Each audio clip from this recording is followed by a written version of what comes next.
Hey everyone! Welcome back to my channel. This is Miss Sally Plays. At gagawin natin itong alphabet challenge sa The Sims 3. So, the ultimate goal, alam niyo naman, is magkaroon ng 26 children in one generation. So, 26 letters from English alphabet. Kasi originally, itong challenge na to, kinuha ko sa online na gumagamit ng 26 letters. So, ito na nga. Last time, na-send na natin sa boarding school ang ating first 4 children. Sila Alex, Bobby, Corey, and si Drew. So, yun yung mga na ipadala ko na sa boarding school. After nila graduate doon, babalik sila dito sa house. I think, kasi first time ko ginawa yan sa boarding school eh. So, I think babalik sila sa house. Tapos, pwede na makadagdag yung kanilang sweldo sa income. Sabagay, konti na lang naman din eh. Ilan na nga ba itong mga tuwan? Ilan na nga ba itong mga So, sobrang dami na ng anak ni Melody at ni Christopher. Hindi ko na maalala kung ilan. Pero anyway, so yun na nga. Ang goal is i-continue na itong process. So, si Melody buntis na siya eh. Hopefully, multiple births ulit. Duda ko, either tingin ko twins ulit kasi madalas twins yung lumalabas. Okay, so ang susunod ko naman na ipapadala sa boarding school ay si Ellie at saka si Finley. Okay, let's try first. Okay, ano pwede ko pang gawin dito para hindi naman kayo maboard habang nanonood dito. Oo nga pala. Kung nakita nyo, napakaraming cue ni Melody sa taas ng mga gagawin. Kasi the reason for that is, adali kasi masira yung mga appliances. So, ang ginagawa, or madumihan, so ang ginagawa ko is i-upgrade sana ni Melody yung mga appliances para, or facility sa bahay nila para hindi na kailangan linisin kasi magkakaroon na ng self-cleaning feature. So, ginawa ko yung ganyan. Also, pinabaksin ko nga pala yung mga chickpeas kasi dito, madalas kapag gantong season, winter season, madalas nangyayari is nagkakasakit talaga yung mga children. So, ganun yung ginawa ko. Pinabaksin ko sila. Yung ilan lang na possible mapabaksin so they can do the vaccination. Also, meron nga pala akong isang concern na naalala habang nilalaro ko to. Yung settings nga pala dito. Siyempre, in-adjust ko siyempre yung age nila, diba? Mga ages. Para pwede kong may adjust yung ages nila. Kumbaga, hindi sila mag-age on their own. In control ko. Kasi nga, diba, isa dun sa rule na nilagay ko is that mag-age up yung mga children once nanganganak si Melody. So, habang in-adjust ko, na hindi ko napansin na, actually, hindi ko na-realize na in-adjust ko rin pala yung age ng teenagers. So, sinagad ko yung age nila, pati nila ng mga adult. Siyempre, ayoko namang matsugi kagad si Christopher at saka si Melody. So, sinagad ko. Tuloy, ang tagal nilang matapos sa pag-aaral. Tagal nilang matapos dito mga naka-boarding school. Pero okay lang.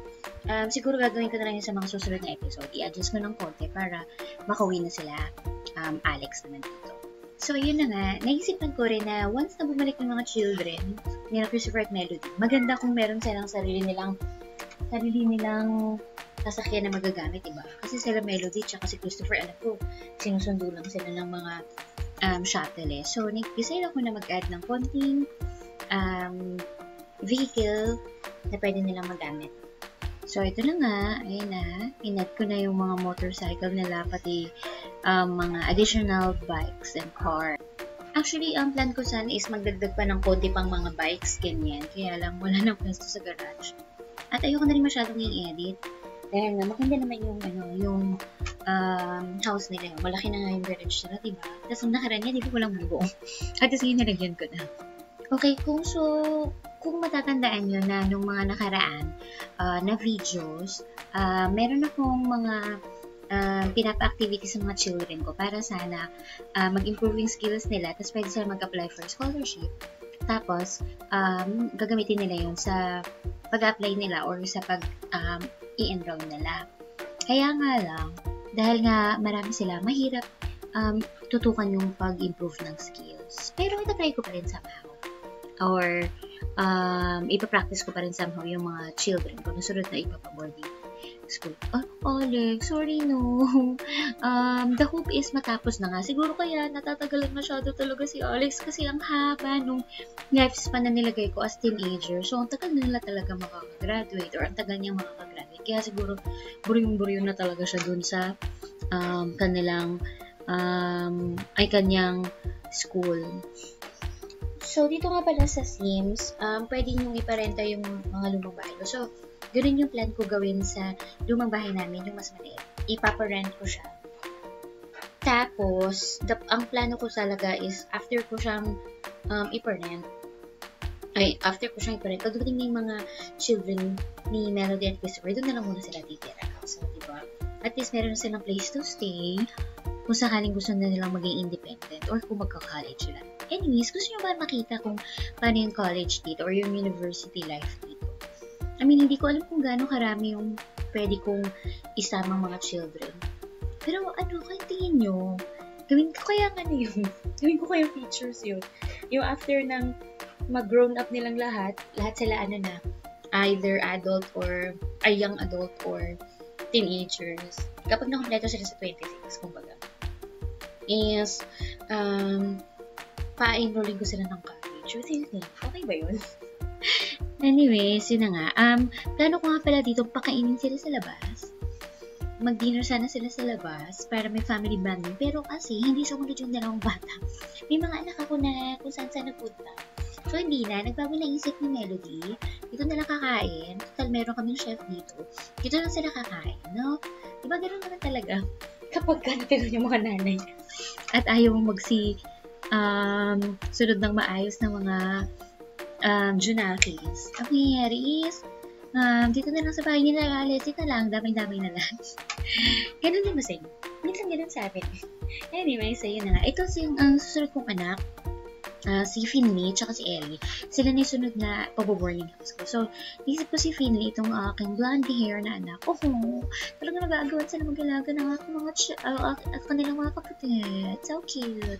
So, ang plano ko is, si Finley sana magiging sports sana siya or sports scholarship. Pero, basic lang yung matitrain ko sa kanya kung sakali. Pero, okay na din. At least meron kahit papaano. So, yun na nga. Ang plano ko itayin sa kanya ay ang soccer. Kasi dito, meron ako nakitang soccer net or goal. Or, actually, hindi ako sporty. So, hindi ako familiar kung tama ba yung mga terminologies ko. Dito kasi sa amin, basketball yung mas familiar. But I think sa ibang bansa, very famous din talaga yung soccer. So, yun na nga, soccer na baby ko, pinapractice ko siya saglit, si Finley. Kasi, pag nanganak na si Melody, pag-boarding house ko na sila. So, ito nga pala yung sample ng settings. So, isa dun sa mga settings na nilagay ko is, mas mahaba yung lifespan nila.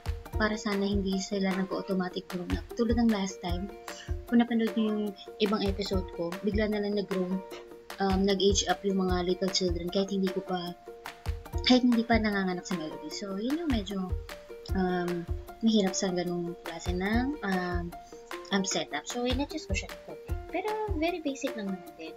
Siyempre, gusto ko pa rin naman ma-enjoy yung paglalaro nito kahit talagang nai-stress na ako sa dami ng kailangan nilang palakihin ng mga bata nila Melody at ni Christopher.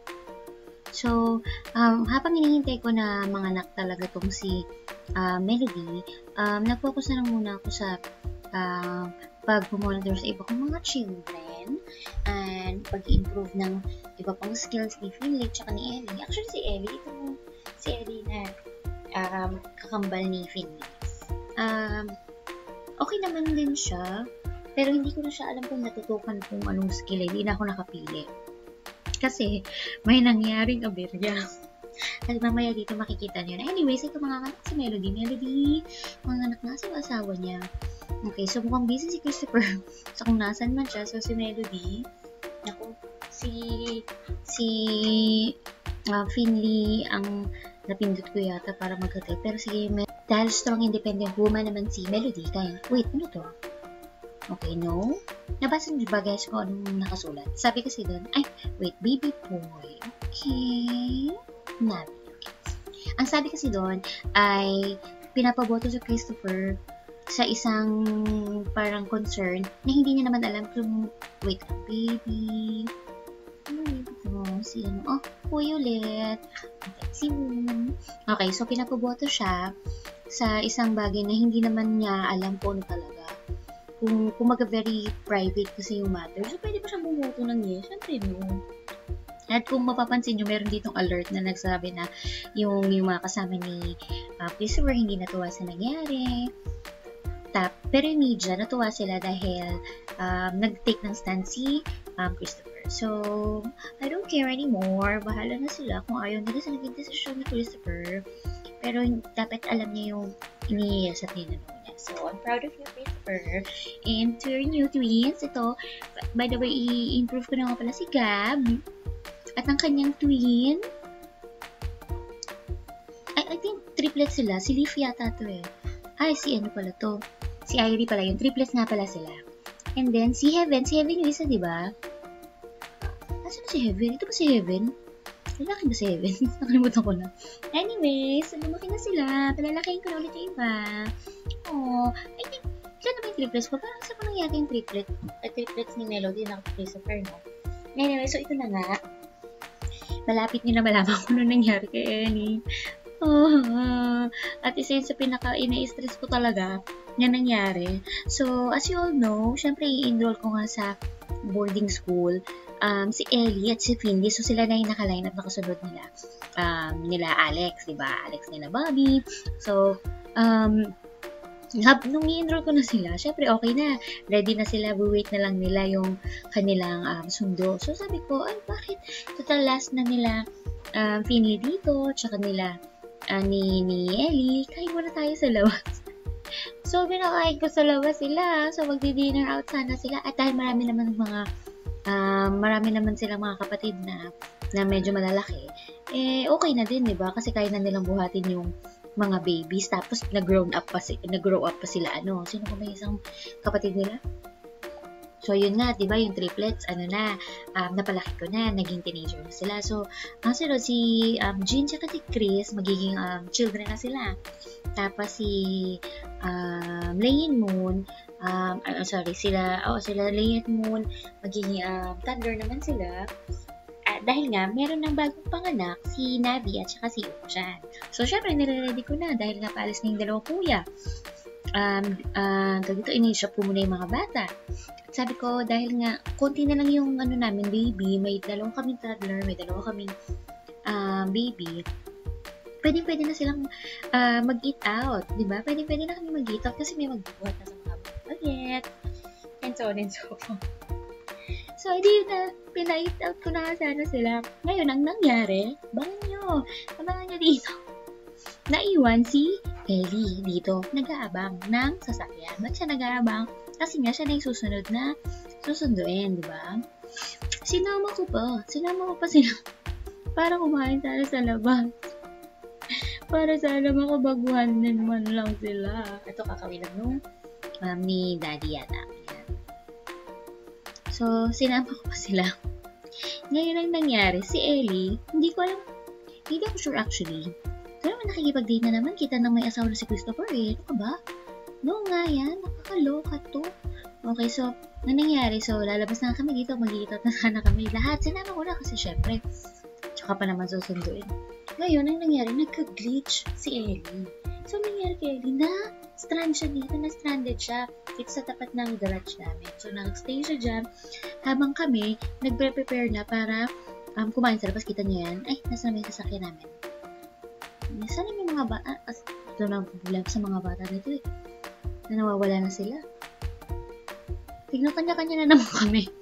Ayan, so yun lang, nagka-glitch, nag-stay dito si Ellie, naiwan si Ellie dito sa labas. So sabi ko, I did not think about it too much. Sabi ko, wala na, okay lang yan, yan mo na. Total, dyan lang naman sa labas. My goodness. One thing about The Sims is that kapag teenager ang iyong Sims, kailangan niyang nasa bahay na ng I think madaling araw. Kasi kung hindi, siya ay huhulihin for curfew. At ito na nga, nahuli si Ellie. So, nahuli siya.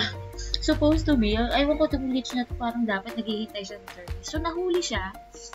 Diba nakita niyo, nag-goodbye pa siya sa amin. Nahuli siya kasi nga nag-glitch siya. So, nag-grounded si Ellie.